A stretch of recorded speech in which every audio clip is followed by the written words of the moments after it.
In an ever-evolving digital landscape, for your business to thrive, you must adapt or die.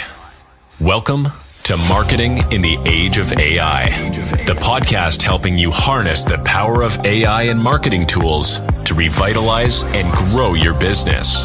And now here's your host, marketing expert and author of Authentic Marketing in the Age of AI, Emanuel Rose.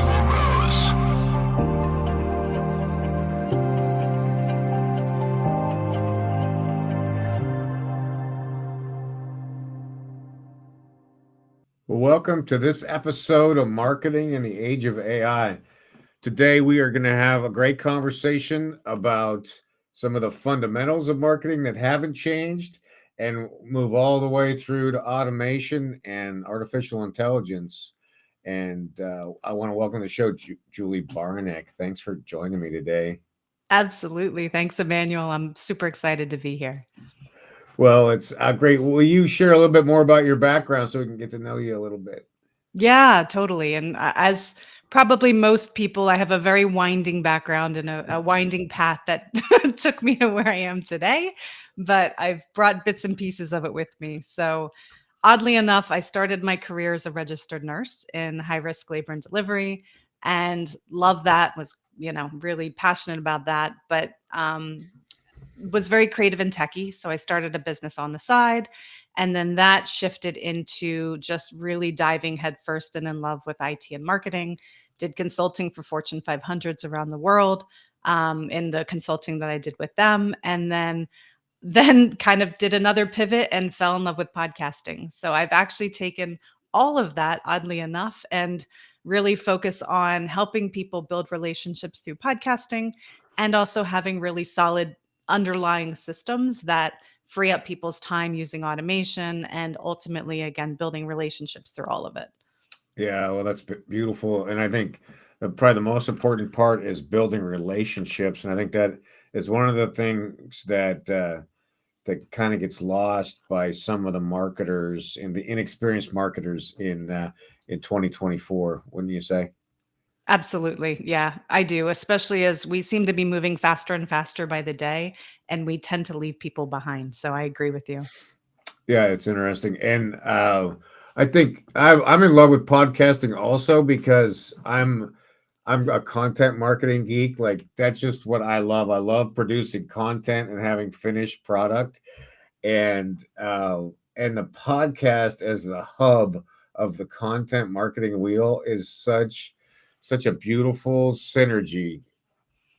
Yeah. Yeah, no, I agree. And I kind of stumbled on it. I don't know how your background and how you got into it, but yeah, I agree. It's a very raw, real way to connect with people in a way that you wouldn't normally have the opportunity. Well, what are some of the ways that you're able to start and develop relationships in online and in digital spaces? Yeah, 100%. So of course, podcasting is probably one of the biggest ones, and it also opens up massive doors for you. So I always like to think I have my own podcast as well, the Seven Figure Builder Show. And just in having my own podcast, I'm able to connect and have brilliant, very, very successful people around the world as guests on my show that I never would have the opportunity, frankly, to connect with, right? Yeah, Like right. the amount that it would cost me to buy an hour of somebody's time of, ridiculously successful people and be able to ask them anything that I want Right. is priceless Yeah. and would cost me a fortune, frankly. Right. So for me, it's been like a total cheat sheet of how to like get into the minds of people that have already done it before me. So I don't have to make it up, frankly.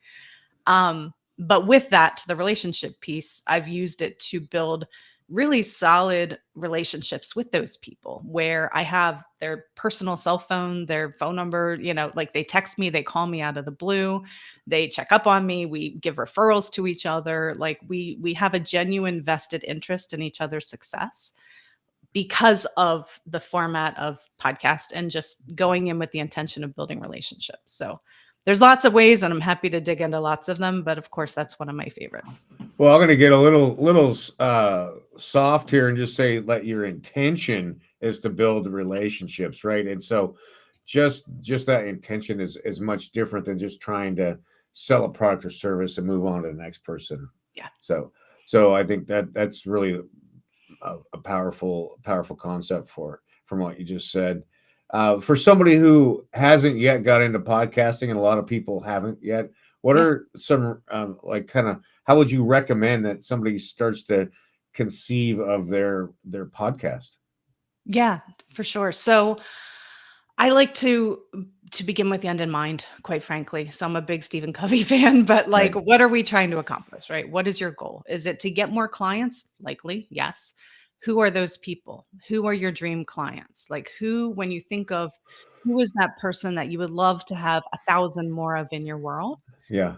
It's really important that we get and we hear this a lot of like, who is your dream person, right? But it's really important because that's the person you want to call into your world. So I always start with all my clients and myself, and I revisit this periodically of who is that person that I want to call into my world?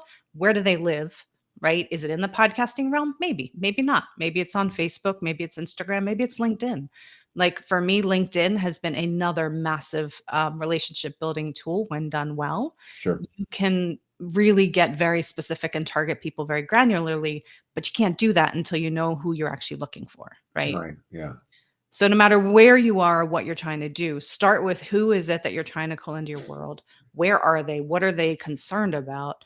And to your point earlier, in all of it, focus your intention on a give, right? Like that's another beautiful thing about podcasting is everything that I do in it is a give, right? My time here. I'm not here to sell anything. I'm here to build a relationship with you, right? Right. And if I can impart some of my wisdom and my, bumps along the road with people to make their lives easier, amazing, right? But when you go into any conversation, whether it's in the DMs, it's in person, it's on the phone, it's on a podcast, with the intention to sell something, people sniff that a mile away. Yep, for sure. So the intention is massive. So I would say start with the end in mind. What are you trying to accomplish? Who is it that you're trying to call into your world? How is it that you're going to actually help them? And again, I go through this with all my clients one-on-one directly because it's so foundational and so important, and everything hinges on that. I love it. I've had a lot of these conversations with marketers, and we are all very focused on develop your ideal client profile, and then develop your content map and how Mhm. you're gonna help people self-educate in that process, that ideal client process, right? So yeah, I agree with you 100%. So how about just tactically, what do we got to do in order to create what are the elements and the pieces of a podcast that you recommend from the startup? Yep, totally. So the other layer with that, just to add in, because it ties in with your question, is what is your unique lens on your area of Mhm. expertise, Right. right? Yep. And why do other people care about that? Because Right. all those pieces need to be aligned for it to actually work. Otherwise, you're going to be beating your head against the wall for a very long time, right? Yeah. So once you're clear on all that, then I always encourage people to think about, who you're after, you know what you're trying to do. When you're wanting to do a podcast, what are the things other people care about? Yeah. Right. So for me, my very clear, pathway in my podcast was I want to talk to the most successful people that I can get my hands on. So it was the 7-Figure Builders Show. I want the shortcuts of what people did before me. And the people that I wanted to serve were 6 and 7-figure entrepreneurs, right? Right. Because that's where I knew that I could help them with my expertise, right? And a lot of us have a winding path to get there. You think like low ticket offer, early beginning people are the people you want to help. You realize that that's a very painful path to walk. So Yeah. that's Yeah. where all these pieces have to connect, right? Right. To Yeah. actually be effective. But that being said, in podcasting, I personally try to keep things as easy as possible and as sustainable as possible. Because as you know, and most listeners know, like most podcasters don't get past the 7th episode. Like it's Right. a lot of work behind the scenes. Yeah, Spoiler for alert, sure. right? Yeah. And that's where when I was doing my podcast, it was funny. I put a post out when I first started. I got started because somebody invited me to be a guest on their show as the queen of automation. I'm like, I've Yeah. never done this before. I don't know what I'm doing. Like, I know my stuff, but as far as podcasting, I was clueless.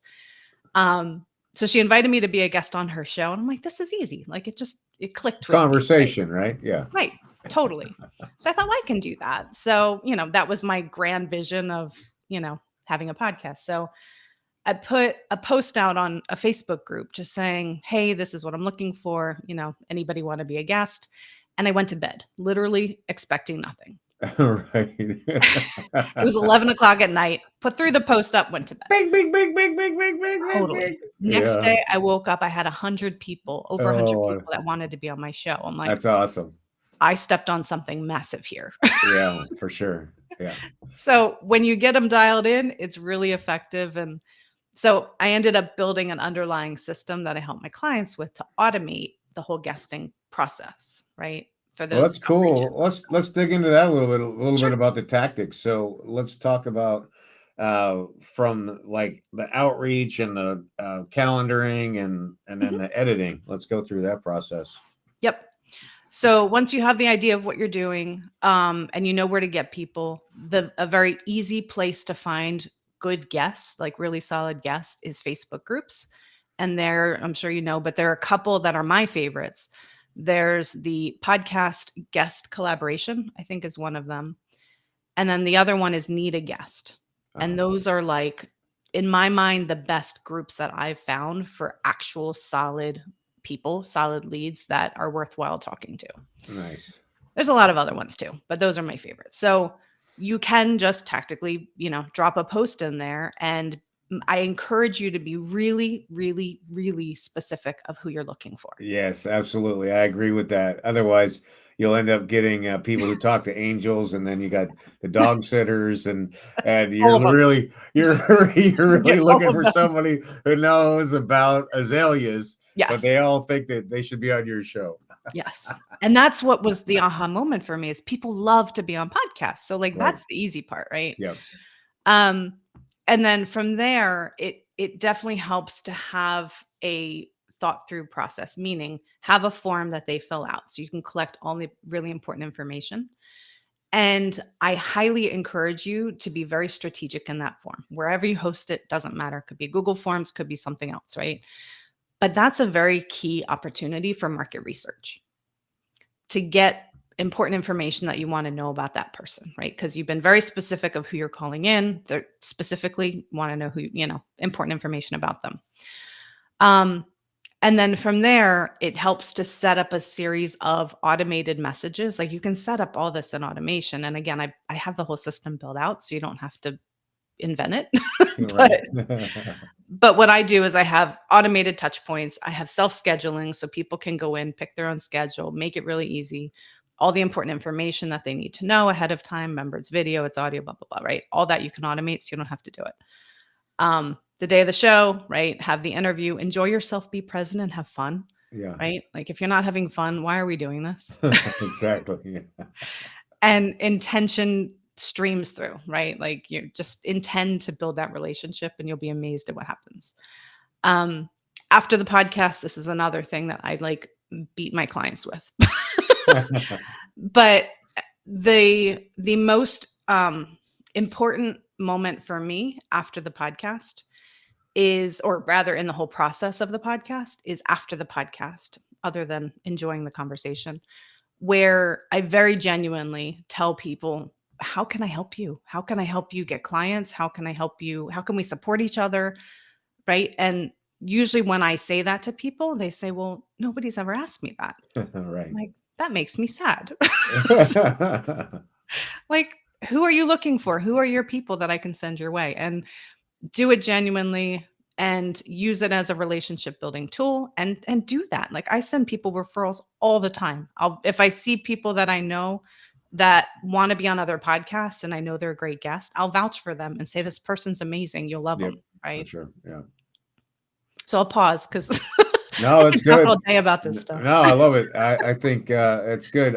What I'm hearing is that You treat the podcast like a highly functional networking group, Mhm. and you've just got these people shifting through phases of your podcast and networking, and you're caring for them as your client, even if as a, just because they're a guest. So Yep. that's a powerful intention and noteworthy. So, um, how about on the technical side in terms of processing and posting and all those things? Where what are you using and how are you doing that? So the biggest thing I can recommend if you actually want to do this is get help. So, and that doesn't have to be expensive. I mean, you look at agencies out there and they cost a lot, right? Like you don't have to go all the way to that route. Um, I I have team members that help me with it. And again, I try to keep it as simple as possible. So personally, I love Descript. Like I think that's an amazing tool that you can just drop in an audio file, the audio video file. And if you haven't used it for the listeners, it'll turn it basically into a Word document that you can just literally edit like a Word document and it'll edit the video at the same time. It's nice. Yep. So that's one of my favorites. There's a ton of AI tools out there. Actually, Descript will do a lot of the AI editing for you, where it'll pull out filler words, it'll find your filler words, it'll, adjust the sound quality, it'll do a lot of stuff for you. So you don't have to do it all on your own. Um, when I first started my podcast, I actually was started on Premiere Pro, Adobe Premiere Pro, which Wow. Yeah, my you're doing it by background, hand. yeah, my background is techie, so I have all the techie tools. Like I just love techie stuff and Yeah. it has a massive learning curve. Yeah, Anything's possible. that's video editing. Mhm. That's serious business. Yeah, and I'm like, "This is not sustainable." Right. So, it's where I just pulled back. I'm like, "Okay, what's out there?" The AI landscape is changing very quickly. There's gotta be something better. So yeah, Premiere Pro is one of my favorites. Another one of my favorites is Munch, to take a video and cut it up into auto AI, reels that you Yep. can then repurpose. Nice. And it'll give you, like, if for those that haven't used it, it'll give you a ranking of, like, the virality of how likely it is to go viral and just which ones are, like, the most impactful. So that's another tool that I really like too. Yeah, that's awesome. And then you're taking the transcript and building a blog post and doing some Mhm. other mechanics also, I'm sure, right? Yeah. Yeah. Yeah, and that, again, I'm using a lot of AI behind the scenes. Buzzsprout is where I do my hosting. There's a lot of other tools out there. Yeah. When you upload the episode, it'll automatically create a script, a transcript, a title, a description, like all the little nitty-gritty pieces. And I've tried a lot of different tools to see which ones have the best output. And that's the one that, tends to do really well there. So yeah. Yeah, that's good. I think the workflow is really is amazing in terms of like you don't have to learn to be a video editor. You Mhm. can push it up to one of these services like Opus or like the Yeah. ones you're describing and get a lot of really good content that you still have to go through and clean up a little bit, but it does 80% of the work for you, which It does. for those of us who were doing video before that, it is a very nice gift. Absolutely. Well, and when I started, like I said, I had the 100 people that raised their hand. I'm like, I was very quickly doing 3 episodes a day, Yeah, right. which is insane. I wouldn't recommend that. But No, it's one of the things. This is a performance, even though it doesn't Mhm. necessarily seem like it, and it takes a lot out to do, especially multiples like that. That's the most I've ever done was 3, and I'm with you. It's not sustainable. Mhm. I did it for months and I'm like, "Okay, I gotta scale back." Yeah. But that's where, like I said, keep it simple, keep it sustainable, whatever that process is, make it easy on yourself. Well, I feel like you and I could probably spend another 2 hours talking about this stuff, and I'd love to have you back on, and we can dig in again. But if people want to talk to you and have a conversation about how they might get started, either guesting or hosting Mhm. a podcast and using that as the hub of their content system, how do they get in touch with you, Julie? Yeah, so the best way is at, podvantage.ai is my website. You can book a call right with me, frankly. You can also go to podvantage.ai/quiz, And I have a free quiz for your listeners that it's not a quiz, but it will build out a podcast guesting growth plan for you. And it's pretty freaking awesome. It's like personalized for you, and you get it within minutes. So definitely check that out. You can also find me on all the social media, but LinkedIn is a great one. I'm on Facebook, Instagram, and I'll send you all my links for people to hop on. But just send me a message. I'm happy to chat with you. All right. Well, I appreciate your time today, and I hope you get outside and enjoy some good weather. Definitely. I know. I'm loving the sunshine. But thank you. This was awesome. Okay. We'll talk again soon. Perfect. Thanks. All right. Thank you. Thanks for listening to Marketing in the Age of AI. Be sure to subscribe wherever you heard this podcast so you never miss a future episode. Your copy of Authentic Marketing in the Age of AI is available at Amazon.com or EmanuelRose.com. You can also connect with Emanuel on LinkedIn. Thanks again for listening, and